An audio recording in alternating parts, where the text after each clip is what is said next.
अचरा में फुलवा लैके आए रे हम तोर द्वार।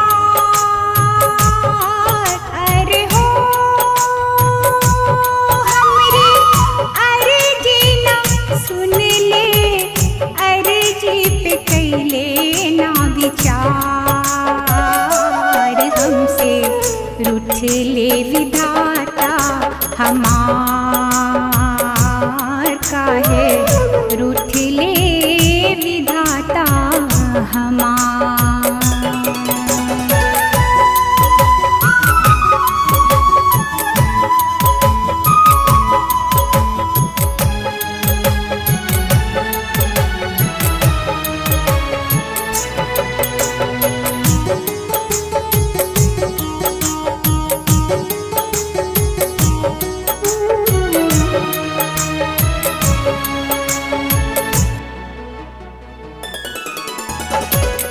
बड़े ही जतन से हमने पूजा का थार सजाया,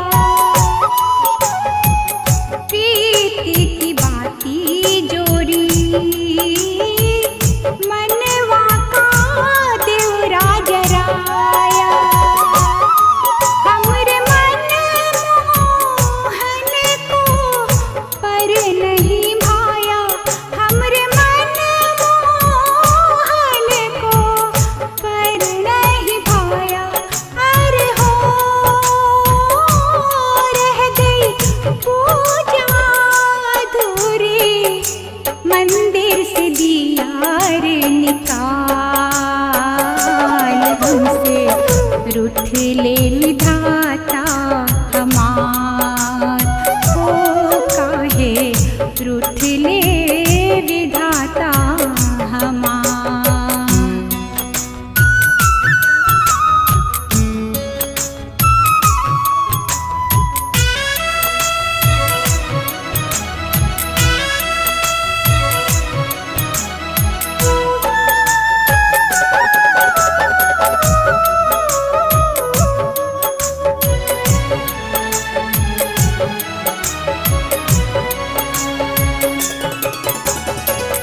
सोने की कलम से हमरी किस्मत लिखी जो होती,